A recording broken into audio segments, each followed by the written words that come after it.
इसलिए आज हम आपको एक ऐसे रहस्यमय समुद्री जहाज पर हुई घटना के बारे में बताने जा रहे हैं जिसे सुनने के बाद आप हैरत में पड़ जाएंगे कि आखिर ऐसा भी हो सकता है क्या।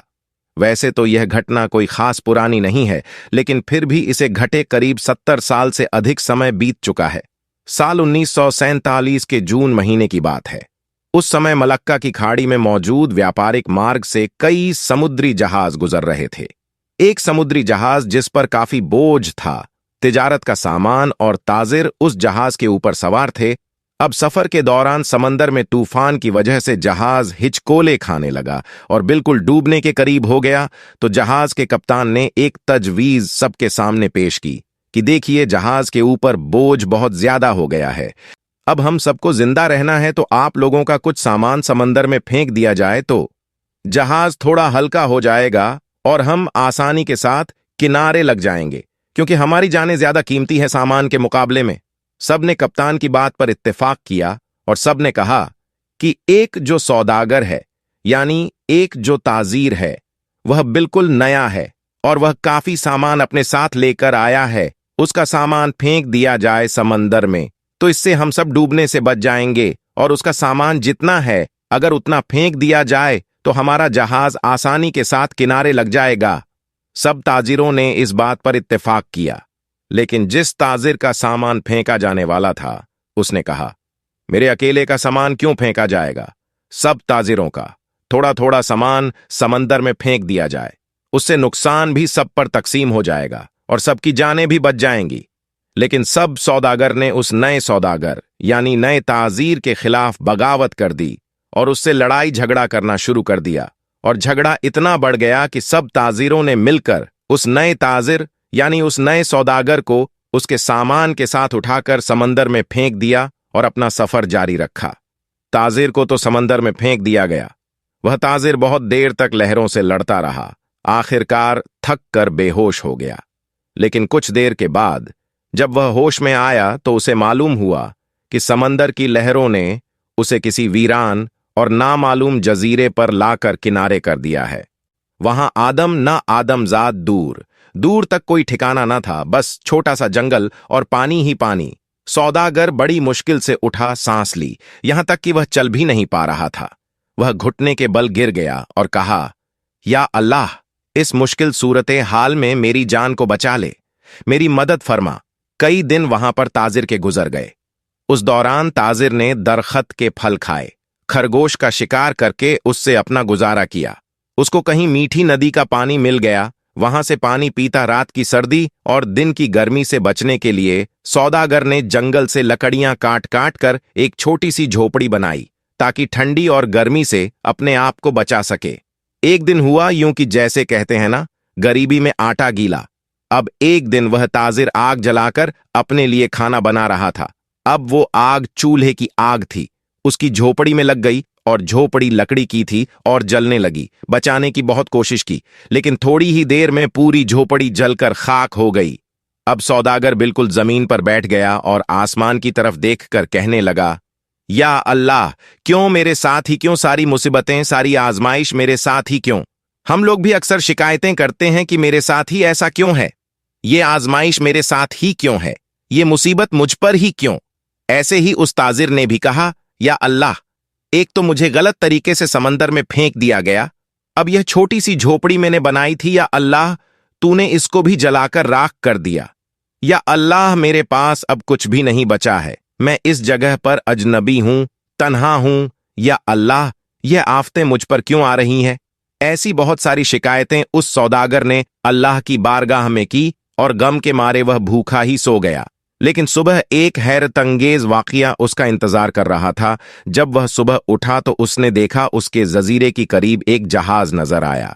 कुछ लोगों को उसने देखा जो उसे लेने के लिए आए थे, उसकी मदद करने के लिए आए थे। उन्हें देखकर वह बड़ा हैरान हुआ, लेकिन इससे ज्यादा तो वह खुश था, क्योंकि उसके लिए तो जिंदगी आ गई थी, उसकी जान जैसे बच गई थी। वह जल्दी से उस जहाज पर सवार हुआ। खुशी की शिद्दत से उस सौदागर को यकीन नहीं आ रहा था कि वह चल रहा था और जहाज वाले उसे बचाने के लिए आए थे। इस अनजान जगह पर यकीन नहीं कर पा रहा था कि आखिर मेरे पास यह लोग कैसे आ गए। उनको मेरे यहां होने का पता कैसे चला? उन्हें किसने यह बातें बता दी? सौदागर ने उन जहाज वालों से पूछा, भाइयों एक बात मुझे बताओ, तुम्हें कैसे पता चला? तुमने मुझे कैसे ढूंढा? आखिर मेरा ठिकाना तुम्हें कैसे मिल गया? ये तो बिल्कुल अनजान और अजनबी जगह है। उस सौदागर के इन तमाम सवालों को सुनकर जहाज वालों ने जवाब दिया, हमने यहां पर धुआं उठता हुआ देखा था, तो हमें ऐसा लगा कि कोई शख्स हमें अपनी मदद के लिए पुकार रहा है, क्योंकि समंदर में जब कोई मुसीबत में फंसता है तो इसी तरह से इशारे देता है, और हमें ऐसा लगा कि किसी ने यहां पर आग जलाई है और धुएं के जरिए वह हमें मदद के लिए पुकार रहा है। हम तुमको देखने के लिए यहां पर आए। ये सुनकर ताजिर बड़ा खुश हुआ, अल्लाह का शुक्र अदा करने लगा और उसने अपनी कहानी सुनाई। बल्कि उन लोगों ने पूछा, तुम्हारे साथ क्या क्या हुआ? तो उसने बताया कि सौदागरों ने नाजायज तरीके से उसे उठाकर जहाज से बाहर फेंक दिया। समंदर में उसका सामान भी फेंक दिया गया। वह लोग जो कि जान बचाने के लिए आए थे, उन्होंने कहा, अच्छा तुम उस जहाज के बारे में हमें बता रहे हो, तो मैं आपको बता दूं कि वह जहाज अपनी मंजिल तक नहीं पहुंचा, बल्कि समंदर के लुटेरों ने उस जहाज पर हमला कर दिया, पूरा सामान लूट लिया और सारे ताजिरों को कत्ल कर दिया। सिर्फ तुम अकेले बच गए हो। तुम पता नहीं कैसे बच गए। अल्लाह ने तुम्हें बचा लिया। सौदागर यह सुनते ही जारोक्तार रोने लगा।